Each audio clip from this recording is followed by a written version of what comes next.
저는 개인적으로 성화를 묵상할 때 참 좋은 것 중에 하나가 한 폭의 그림 안에 정말 많은 이야기가 담겨 있다는 것입니다. 그런데 그 많은 이야기를 우리를 앉혀놓고 미주알고주알 계속 잔소리하듯이 설명하고 이야기하고 때로는 강요하고 때로는 설득하려고 하지 않고 우리가 보고 느끼고 생각할 수 있도록 그림으로 담아놓았다는 거죠. 그게 참 좋더라고요. 그리고 그렇게 많은 이야기를 그림에 담으려고 얼마나 고민했을까가 느껴집니다. 요즘은 말이 많은 시대입니다. 가짜뉴스라고 하는 거짓된 정보들도 너무 많고 각자 자기 이야기들만 외쳐대는 통에 소란스럽고 복잡하고 머리 아픈 시대가 되어버린 것 같습니다. 그런데 성화를 그리는 화가들은 목에 핏대를 세우고 소리치지 않으면서도 강력하게 이야기한다는 거죠. 생각 없이 말하고 다른 사람의 마음을 느끼지 못하고 말하는 사람들은 순간적으로 말을 뱉어버리고 말지만 그림 속의 이야기를 담기 위해 많이 고민하고 생각하고 또 그 그림을 수정하는 과정을 인내로 견딘다는 것이 참 좋습니다. 오늘 나눌 그림도 그런 그림입니다. 그림을 보면 누구나 그거구나 하고 생각하고 느낄 수 있는 그런 그림이에요. 지금까지 성화 묵상이 서양 화가들의 고전 작품들을 주로 다루었다면 오늘 그림은 우리나라 화가가 그린 현대 작품이라는 것이 특이한 점입니다. 오늘은 김용성 화백이 그린 작품을 같이 묵상하려고 합니다. 이 그림은 제가 처음 보았을 때 참 감동받았던 그림입니다. 김용성 화가의 부르심이라고 하는 제목의 작품인데요. 먼저 그림을 천천히 감상하신 후에 묵상을 이어가도록 하겠습니다.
그림을 보실 때 여러분은 제일 먼저 무엇이 떠오르십니까?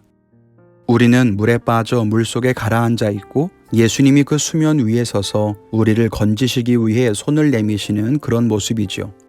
맞습니다. 그래서 이 그림은 구원이라고 하는 말과 맞닿아 있는 것처럼 느껴집니다. 이 그림의 배경은 아마도 베드로가 바다 위를 걷다가 물에 빠졌던 이야기를 모티브로 하지 않았을까 생각합니다. 마태복음 14장 22절로 33절까지 이야기를 보면 제자들이 배를 타고 갈릴리 호수를 건너가려고 하는 중에 풍랑을 만나게 되죠. 그때 예수님께서 바다 위를 걸어서 배를 향해 가까이 다가오십니다.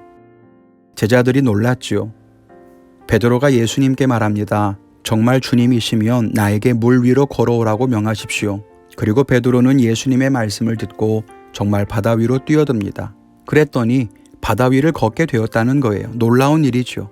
그런데 얼마 지나지 않아 바람과 풍랑을 보며 마음이 흔들렸는지 그만 바다에 빠지고 말았습니다. 예수님께서 그를 붙잡아 주시며 믿음이 작은 자여 왜 의심하였느냐 라고 말씀하셨습니다. 그것이 마태복음의 기록입니다. 오늘 이 그림에서 예수님은 물에 빠진 베드로를 건져주고 계신 겁니다.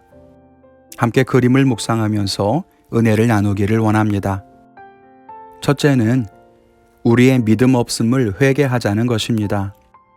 베드로는 바다 위를 걸어오시는 예수님을 보고 호기롭게 외칩니다. 주님이 저에게 걸어오라고 명령하시면 저도 걸어갈 수 있습니다. 그리고는 바다 위로 뛰어들죠. 처음에는 바다 위를 걸어갑니다. 그러나 바람이 느껴지고 파도가 눈에 보이니 점점 두려운 마음이 듭니다. 그리고 마음이 흐트러지자 바다로 빠지고 맙니다. 예수님께서는 그런 베드로를 향해서 왜 두려워했느냐고 하지 않으셨습니다. 왜 파도를 보았느냐라고도 하지 않으셨습니다. 뭐라고 하셨습니까? 믿음이 없는 자여 왜 의심했느냐라고 책망하셨습니다. 베드로가 바다에 빠진 것은 믿음이 없었기 때문입니다. 그가 두려워했든 의심했든 결국 그가 끝까지 걸어가지 못한 것은 믿음이 없었다는 이 한마디로 정리가 됩니다. 우리는 어떻습니까? 우리도 예수님을 향해 당당히 외쳤습니다. 주님, 우리가 주님과 동행하며 살겠습니다. 주님, 내가 주님 나라를 위해 살겠습니다. 주님이 주신 사명을 감당하며 살겠습니다. 그렇게 소리쳤죠. 그리고는 담대하게 배에서 바다 위로 뛰어내렸습니다. 처음 주님 만났을 때 우리는 두렵지 않았습니다. 주님께 헌신했을 때에 세상 일들은 눈에 들어오지 않았지요. 그렇게 정말 우리는 바다 위를 걸었습니다. 그런데 얼마 지나지 않아서 우리에게 변화가 생겼습니다. 주님만 바라보던 눈길을 돌려 바다를 바라보니 파도가 보입니다. 거세게 몰아치는 높은 파도가 금방이라도 나를 덮칠 것 같았습니다. 그렇게 세상 일들이 눈에 들어옵니다.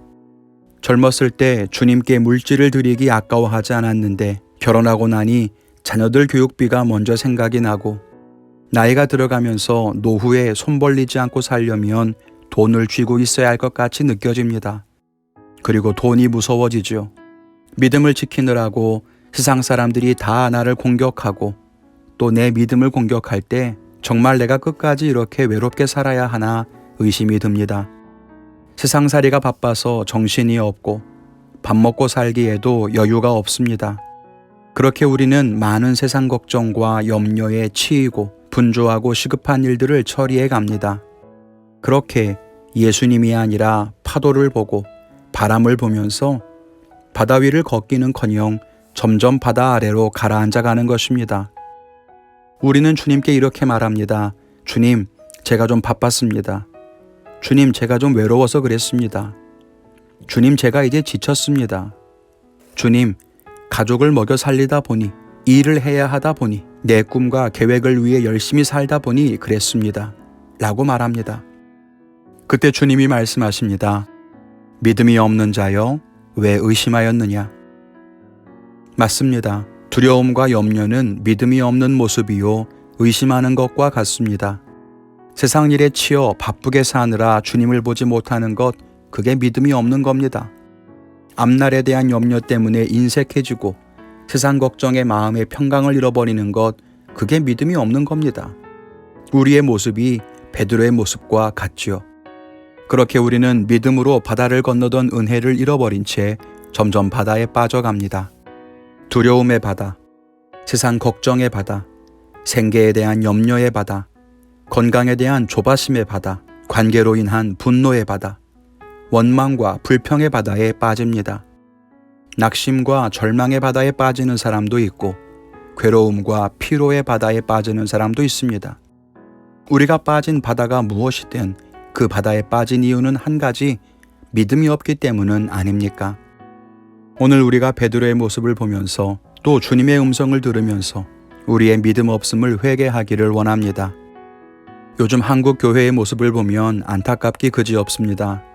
지금의 교회가 결국 우리 믿는 자들의 모습일 테니 한국 교회를 향해 손가락질하거나 성토하는 것은 의미가 없다고 생각합니다. 다만 오늘의 그림을 보면서 지금 교회 역시도 바다에 빠져가고 있지 않은가 생각해 봅니다.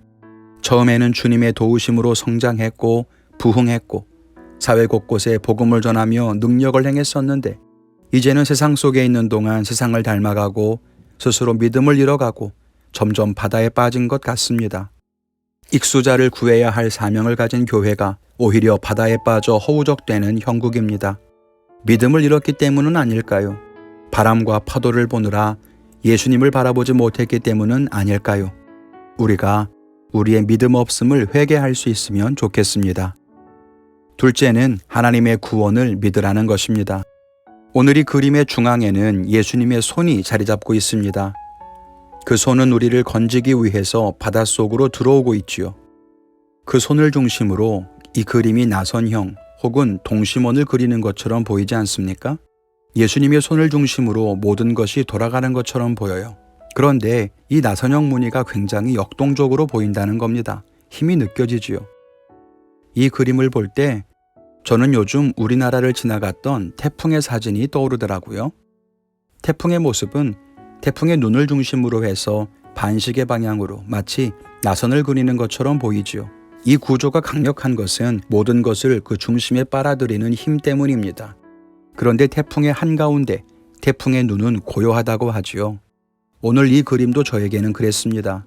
풍랑이 치고 파도가 치는 격렬한 바다, 모든 것을 주관하시는 강력한 하나님의 힘, 그 경랑 속에서 우리를 구원하시는 하나님의 손은 요동함도 없으며 거칠거나 우악스럽지 않습니다. 아주 잠잠히 우리에게 손을 내밀어 우리를 구원하십니다. 우리가 이 구원을 믿어야 할 것입니다. 오늘 베드로가 바다에 빠질 때에 31절 말씀에 보면 예수께서 즉시 손을 내밀어 그를 붙잡으셨다고 합니다. 하나님의 구원에는 망설임이 없습니다. 주저하지 않으시죠. 우리가 바다에 빠져 한참 동안 고생하거나 죽음의 문턱에 갔다 올 때까지 기다리지 않으십니다. 하나님이 우리의 기도에 침묵하실 때 우리는 금방 죽을 것 같은데 하나님이 침묵하신다고 난리를 떨지만 사실 하나님의 구원은 결코 우리를 죽을 지경까지 내몰지 않습니다. 우리가 두려워서 그렇게 느낄 뿐입니다. 하나님은 지금도 우리를 구원하기 위해 손을 내미십니다. 이 단호하고 즉각적인 구원의 은혜를 믿고 예수님의 손을 붙들 수 있기를 바랍니다. 이 그림에서 또 하나 제가 좋아하는 것은 예수님의 표정이에요. 우리를 건지시기 원하는 예수님의 표정을 보면 절대로 놀라거나 당황한 기색이 느껴지지 않습니다. 웃고 있는 예수님에게서 어떤 마음이 느껴지십니까? 저는 예수님이 마치 괜찮아, 이 손을 잡으렴 하고 말씀하시는 것 같습니다. 물에 빠져서 죽게 되었다고 느끼는 나에게 걱정하지 마, 내가 널 건질 거야. 이런 문제는 문제도 아니야 라고 하시는 것처럼 보입니다. 예수님은 우리가 바다에 빠졌다고 염려하지 않으십니다. 우리가 어려워지기 전에 능히 구하실 수 있기 때문입니다. 예수님은 우리가 바다에 빠졌다고 당황하지 않으십니다. 모든 것을 알고 계시기 때문입니다. 두려워하고 염려하고 당황하고 죽게 되었다고 소리치는 것은 우리이지 예수님이 아니십니다. 주님이 당황해서 우리를 돕지 못하시는 것이 아닙니다. 주님은 모든 것을 아시며 우리를 구원하실 수 있죠. 정말 주님에게는 아무것도 아니라는 거예요. 저는 물에 대한 공포가 있습니다. 그래서 물에 들어가면 숨이 막히고 손발이 마음대로 움직이질 않습니다. 물에 빠졌을 때에는 힘을 빼고 그냥 뒤로 누우라, 그런 식의 이야기는 저에게 전혀 도움이 안 됩니다. 그렇게 안 되기 때문이에요. 물에 들어갈 때 뽀글뽀글 귀에서 들리는 소리도 무섭고 가슴에 느껴지는 수압도 두렵습니다. 그래서 물에 들어가면 저는 당황하게 되고 주변이 아무것도 보이지 않습니다. 게다가 저는 물속에서는 눈을 뜰 수가 없습니다. 그래서 눈을 꼭 감지요. 그런데 여러분, 우리도 고난이라고 하는 바다에, 감정의 바다에 빠지면 그렇게 되지 않습니까? 당황하고 아무것도 보이지 않고 혼자서 허우적거리다가 힘이 빠지고 점점 더 깊이 가라앉습니다. 그럴 때 우리가 기억해야 할 것은 우리를 위해 손 내밀어 건지실 하나님을 바라봐야 한다는 것입니다. 주님의 손을 붙잡으십시오. 눈을 들어 위를 바라보십시오. 거기 주님이 계실 겁니다. 그런데 저처럼 물속에서 눈을 뜰 수 없습니까? 손을 내밀 수 없습니까? 그렇다면 주님에게 도움을 구하십시오. 주님의 손으로 직접 건져 주실 겁니다. 구원은 그런 것입니다. 이제 묵상을 맺도록 하겠습니다. 요즘 모두가 어려운 시절을 보내고 있지요. 하나님은 왜 이 상황을 빨리 끝내지 않으시는가 하는 생각도 많이 하실 겁니다. 그러나 이 모든 일들이 하나님의 손에 붙들려 있다는 것을 기억했으면 좋겠습니다. 그리고 겸손히 우리가 왜 바다에 빠지게 되었는가 회개했으면 좋겠습니다. 세상의 파도를 바라보며 하나님을 의심하거나 바람처럼 불어닥치는 세상 문제들 때문에 마음이 염려되고 두려워하진 않았는지, 예수님은 그런 모든 것을 믿음이 없는 것이라고 말씀하십니다. 우리 다시 한번 주님의 손을 붙들어야 합니다. 다시 잃어버린 믿음을 회복해야 합니다. 주님과 함께 바다 위를 걸어가는 우리 모두가 되시기를 주님의 이름으로 간절히 축원을 드립니다.